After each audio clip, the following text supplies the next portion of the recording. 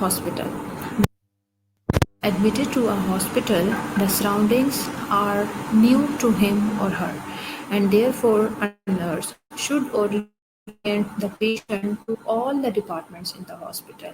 लेकिन this is the right of the patient कि जब आपका patient hospital ये हर चीज़ नहीं उसके सराउंडिंग्स, उसके सराउंडिंग में मौजूद लोग new. This is the responsibility of the nurse कि जो पेशेंट है उसको जिस वार्ड में वो एडमिट हुआ है एटलीस्ट उस वार्ड की पूरी ओरिएंटेशन करवानी चाहिए। वैसे तो देखें आइडियली आइडियली तो ये प्रोटोकॉल्स हैं इंटरनेशनली, तो ये प्रोटोकॉल्स हैं कि जो हॉस्पिटल है पूरे हॉस्पिटल का ओरिएंटेशन होना चाहिए आपके पेशेंट को, बट एटलीस्ट आपके पेशेंट को जिस वार्ड में वो एडमिट है उसका ओरिएंटेशन ज़रूर करवाना चाहिए। नर्स की रिस्पॉन्सिबिलिटी होती है एटलीस्ट आपके पेशेंट को मालूम हो कि उसके आसपास जैसे बेड्स मौजूद हैं, उसका बेड है तो उसके आसपास कौन कौन से जैसे साइड टेबल होता है, ये सारी चीज़ें जानना क्यों ज़रूरी है बेटा। देखिए ऑल्दो हम नर्सेज पेशेंट के साथ ही मौजूद होते हैं, पेशेंट के अटेंडेंट उनके साथ मौजूद होते हैं, सम टाइम लाइट्स भी ऑन होती हैं सबकी, लेकिन देखिए सम टाइम ऐसी सिचुएशंस भी हो सकती हैं सडन से लाइट चली जाए या इस तरह की सिचुएशन में अगर पेशेंट आपका ओरिएंटेड ही नहीं होता, उसको पता ही नहीं होगा इन चीज़ों के बारे में, तो उसको इंजरी हो सकती है। इसलिए हमें ये सारी चीज़ें बतानी। अच्छा स्टूडेंट्स हमारे साथ पार्टिसिपेट कर रहे हैं। जी बिल्कुल नुदरत आप ने बिल्कुल ठीक कहा। एग्जैक्टली डॉक्टर के रूम के बारे में भी पता होना चाहिए, नर्सिंग काउंटर के बारे में पता होना चाहिए, वॉशरूम के बारे में पता होना चाहिए, उम, और अगर उनको कोई भी काम है तो क्या नुदरत? उनको किससे बात, हाँ ठीक है गुड, बिल्कुल उन्हें कोई भी इशू है तो उन्हें पता होगा कि नर्सिस काउंटर कहाँ है, कहाँ मौजूद होती हैं, हमें जो भी इशू है हम उनसे जाके डिस्कस कर सकते हैं। हमारे साथ शेयर किया है कि exactly ward and room orientation also given to the patient start of the shift. Okay ठीक है गुड, बिल्कुल यही मैं आपसे डिस्कस कर रही हूँ कि एटलीस्ट वार्ड की ओरिएंटेशन अपने पेशेंट को आपने ज़रूर करवानी है। देन राइट नेक्स्ट जो to know about the drugs administered. A patient should be informed about the drugs being administered to him or her. It is the duty of a nurse to ensure that the patient is given details such as the dosage of the drug, the reason why it is administered, the action of the drug, its side effect, how it can be taken safely, and also to administer the drug to the patient on time. Okay ji, ये भी patient का right है कि patient को कोई भी medicine आप दे रहे हैं, पेशेंट को पता होना चाहिए कि उसे कौन सी मेडिसिन दी जा रही है, क्यों दी जा रही है। हमारे यहाँ ये भी बहुत रॉन्ग प्रैक्टिस। हमारे पेशेंट्स होते हैं अगर वो चले, वैसे तो खैर हमारे बड़े मासूम से पेशेंट होते हैं पूछते ही नहीं है, लेकिन अगर कुछ पेशेंट हैं they are educated, they know each and everything and even they want to know about their treatment, तो हम उनके सवाल का जवाब देना हम उनसे कह देते हैं कि जी बस डॉक्टर ने आपके मेडिसिन लिख के दी है तो हम आपको दे रहे हैं आप खाएं, या इस तरह के क्वेश्चंस के जवाब हम इस तरह दे देते हैं कि जी आपके डॉक्टर आपके लिए मेडिसिन लिख के गए थे आप उनसे पूछिएगा। तो दिस इज़ रॉन्ग। पेशेंट के साथ हमेशा काइंड रहें, हमेशा पोलाइट रहें, ये राइट्स हैं पेशेंट के, ये सारे होंगे तो आप पेशेंट के राइट्स को फुलफिल कर रहे होंगे जो मेडिसिन दे रहे हैं। क्यों ठीक है, मैं ये नहीं कह रही आपसे कि आप वहाँ बैठ के पेशेंट को पूरी जो है फार्माकोलॉजी पढ़ाना शुरू कर दें, आप उसे मेडिसिन का मोड ऑफ एक्शन बताना शुरू कर दें, फार्माकोडायनेमिक्स बताना शुरू कर दें, नहीं। लेकिन आप एटलीस्ट अपने पेशेंट को जो ड्रग आपने एडमिनिस्टर की है, पेशेंट को दी है, वेदर इंजेक्शन फॉर्म में है, कोई मेडिसिन टैबलेट दी है आपने उसे खाने के लिए, कम से कम आपका पेशेंट कंफर्टेबल करे, आपके ऊपर जो और ज़्यादा बेटर होना शुरू हो जाएगा। और उसमें क्या-क्या डिटेल्स है कि बहुत ज़रूरी है कि आप अपने पेशेंट को डोजेज बताएं। समटाइम पेशेंट, मैंने आपसे कहा ना बड़े मासूम से पेशेंट होते हैं हमारे, तो वो समटाइम इस चीज़ पे भी तो कहते हैं कि जी ये समटाइम ऐसा होता है ना, देखिए कोई मेडिसिन होती है वो टीडीएस में मिल रही होती है, पेशेंट की कंडीशन रिकवर करना शुरू करती है तो डॉक्टर उसको बीडी में कर देते हैं। अब जो हमारे पेशेंट होते हैं वो इतने मासूम होते हैं, वो अगर उनको 3 के बजाय 2 टाइम वो मेडिसिन मिलना शुरू हो जाती है तो वो परेशान हो जाते हैं, वो भी क्वेश्चन करना शुरू कर देते हैं नर्सेस से, या डॉक्टर उनके पास आते हैं काम करने के लिए जो भी है, तो उनसे इसके बारे में भी क्वेश्चन करना शुरू कर देते हैं। सारी इसमें आपको पैनिक होने की ज़रूरत नहीं है, आपको गुस्सा करने की ज़रूरत नहीं है। आप पेशेंट को आराम से बताइए कि जी आपकी ये मेडिसिन बिल्कुल ये 3 टाइम आपको दी जाती थी, लेकिन ये अब आपकी मेडिसिन डॉक्टर ने कम कर दी है, 3 दफ़ा नहीं आपको डे में 2 मरतबा ये मेडिसिन हम देंगे। सो डोजेज आप पेशेंट को बताएँगे कर रहे हैं, आपके बॉडी पे इसके क्या इफ़ेक्ट होंगे। यानी फॉर एग्जांपल एक पेन किलर हम दे रहे हैं, तो हम आसान लैंग्वेज में बिल्कुल पेशेंट को बता सकते हैं कि ये आपके दर्द को ठीक करने के लिए हम मेडिसिन दे रहे हैं। साइड इफ़ेक्ट्स देखें मेडिसिन के बता सकते हैं, उससे क्या बेनिफिट होगा। पेशेंट एकदम से पैनिक नहीं होता, डर नहीं जाता चीज़ों से, उसे पता होगा कि अच्छा ठीक है, ये मुझे असिस्टेंट ने बताया था कि इसको कैसे आपको चक्कर आ सकता है, नोज़िया हो सकता है, आपका दिल घबरा सकता है, तो वो एकदम से पैनिक नहीं होता। और प्लस एजुकेशन देखें, हर चीज़ में हम एजुकेटर का रोल है ना, तो एजुकेशन देना, जैसे डिफरेंट हमारे विटामिन्स होते हैं, multi vitamins, they are taken safely with meal. अगर हम उसे मील के साथ लेते हैं तो उसका क्या बेनिफिट होता है, वो उसकी एब्जॉर्प्शन बहुत ज़्यादा बॉडी में करता है, एब्जॉर्प्शन को जो है वो उसकी परसेंटेज को बढ़ा देता है। ये सारी वो चीज़ें हैं कि जब हम अपने पेशेंट को बताएंगे तो ऑब्वियसली हम खुद को भी एक सेफ साइड के ऊपर रख रहे होंगे, पेशेंट भी हमारे ऊपर ट्रस्ट करना शुरू कर देगा। और ऑब्वियसली जब हम थर्ड और मोस्ट इम्पॉर्टेंट थिंग तो यही है कि हम अपने पेशेंट के राइट्स को फुलफिल कर रहे हैं। लास्ट पॉइंट इसमें जो है हमने पढ़ा कि जो भी ड्रग्स होंगी वो पेशेंट को आपने हमेशा ऑन टाइम एडमिनिस्टर करनी है। चलिए जी, right to access document. Patient has the right to access documents and reports when needed. Patient has the right to access the lab values and to know the normal or the reference range, and also any deviation from the normal values. जो भी documents है patient के, जिस तरह से मैंने अभी पहले डिस्कस किया प्राइवेसी ऑफ द डॉक्यूमेंट्स के बारे में, कि उनकी कॉन्फिडेंस पेशेंट हमसे पूछना शुरू करते हैं। सिस्टर्स का बहुत मतलब सम टाइम बहुत रूडली भी पेशेंट्स को आंसर करती हैं कि जी आप इनको ना देखें, आप इनको हाथ ना लगाएं, डॉक्टर आएंगे आप उनसे पूछिएगा। नहीं, आप एटलीस्ट देख तो सकते हैं ना, आप उनको कोई मेडिकल डायग्नोज नहीं बना के बता रहे, लेकिन आप उनकी एक जनरल कंडीशन तो बता सकते हैं कि वो डिटोरियोरेट कर रही है या फिर उनकी रिपोर्ट्स बेटर आई हैं। साथ आप उन्हें कह सकते हैं कि ठीक है, फाइनल जो होगा आपको आपके फिजिशियन आएंगे, डॉक्टर आएंगे, आप उनसे सवाल कीजिएगा अकॉर्डिंग नॉलेज। जितना मुझे पता है या जितना मैं आपको बताने के लिए अलाउ हूँ, आप जो भी यूज़ करना चाहते हैं आप यूज़ कर सकते हैं कि जो मैं आपको बताने के लिए अलाउ हूँ, तो वो ये चीज़ें मैं आपको बता सकती हूँ, इससे ज़्यादा मैं आपको नहीं बता सकती। इसी तरह से लैब वैल्यूज़ हैं, उनकी रेफरेंस रेंज होती है, आप उन्हें बता सकते हैं कि उसकी यहाँ से यहाँ तक नॉर्मल रेंज होती है, इससे डेविएशन इससे थोड़ी सी कम आई है आपकी वैल्यू, या फिर इससे थोड़ी सी आपकी वैल्यू ज़्यादा आई है। ठीक है जी। Next is transcultural care right. A patient has the right to get complete nursing care irrespective of his or her caste, religion, race, age, sex, ethnicity, etc. There should be no racial discrimination or differentiation shows. Patient most important right, last lecture में भी discuss किया था। Trans cultural care nursing में हमें from the very beginning when we learn about the fundamentals of nursing, हमें ये चीज़ पढ़ाई जाती है, बार बार समझाई जाती है, बार बार कि जो नर्सेज हैं they have to provide the care to the patients transculturally. यानी ये हमारे पेशेंट का राइट है, नर्सेज की ड्यूटी है कि वो पेशेंट को केयर प्रोवाइड करें इर्रिस्पेक्टिव ऑफ देयर कि वो किस रिलीजन से उनका ताल्लुक़ है, पेशेंट की एज क्या है, पेशेंट का जेंडर क्या है, इन सारे पेशेंट का फाइनेंशियल स्टेटस क्या है, सोशल स्टेटस क्या है, इन सारी चीज़ों को हमने एक साइड पे रखना होता है और पेशेंट को according to their needs care provide करनी होती है। कोई भी रेशियल डिस्क्रिमिनेशन या फिर डिफ्रेंसिएशन पेशेंट्स की तरफ हमने शो नहीं करना।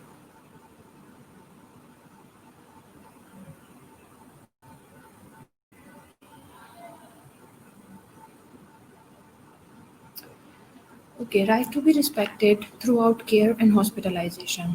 A patient should be respected and treated with dignity. He or she should be addressed by his or her name or not by the color of the dress, physical features such as height or bed number. This is the right of the patient. सबसे पहले कि हम अपने patient को respect दें, ठीक है। Through out the hospitalisation, आपका पेशेंट हॉस्पिटलाइज है, आपने अपने पेशेंट को रिस्पेक्ट प्रोवाइड करनी है। A patient should be respected, उनकी डिग्निटी आपने मेंटेन रखनी है। ये बहुत रॉन्ग प्रैक्टिस है जो हम फॉलो कर रहे होते हैं कि हम पेशेंट को उनके बेड नंबर से कॉल कर रहे होते हैं, इस तरह से बात कर रहे होते हैं कि हाँ जी वो पेशेंट जिसकी एम्पुटेशन हुई हुई है, हाँ वो पेशेंट जो है ना डिजीज़ से हम उन्हें मुखातिब कर रहे होते हैं। ये बहुत रॉन्ग प्रैक्टिस है, ये बिल्कुल भी इंटरनेशनली एक्सेप्टेबल नहीं है। और ऑब्वियसली आप खुद को उसकी जगह पर रख कर देखें तो आपको फील होगा कि ये कितना ज़्यादा इंसल्टिंग होता है। पेशेंट को उनके नाम से कॉल कीजिए, सबसे ज़्यादा बेस्ट तरीका ही यही है, ठीक है जी। अच्छा, अब ऑलमोस्ट 3 और 4 मिनट्स आर रिमेनिंग, तो हम जल्दी से थोड़ा सा रिव्यू कर लेते हैं जो राइट्स आज हमने डिस्कस किए हैं। हमने डेफिनेशन पढ़ी थी, राइट्स क्या होते हैं, बिल ऑफ राइट्स क्या होते हैं, उसके बाद हमने टाइप्स ऑफ जो पेशेंट के राइट्स हैं उन्हें डिस्कस किया, प्राइवेसी पढ़ी, प्राइवेसी की डिफरेंट टाइप्स पढ़ी हैं हमने। After that we discussed one by one different rights of the patient which are usually written in the bill of right and they should be provided in any tertiary healthcare facility. That was about right for attention कि आपका patient जो भी आपको जब भी call करता है, आपसे कोई इन्फॉर्मेशन चाहता है, आप उसको कोई किसी भी किस्म की कोई प्रॉब्लम है, उसको पेन हो रहा है या वॉट एवर कुछ भी है, वो आपको कॉल करता है तो आपने इमीडिएटली उसको रिस्पॉन्ड करना है।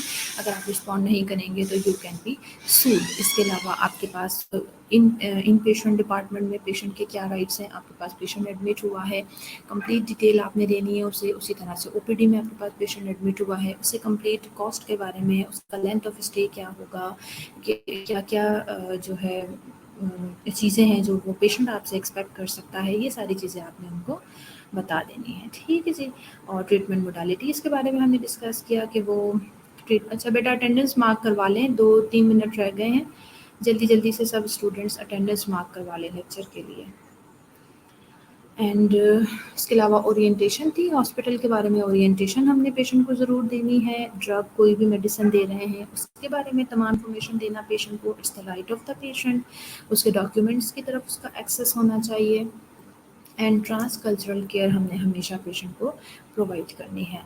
And throughout the hospitalization जब आप उन्हें केयर प्रोवाइड कर रहे हैं तो it is the right of the patient कि उसकी रिस्पेक्ट की जाए। अब इससे आगे मज़ीद कुछ राइट्स हैं वो हम इंशाल्लाह नेक्स्ट लेक्चर में डिस्कस करेंगे।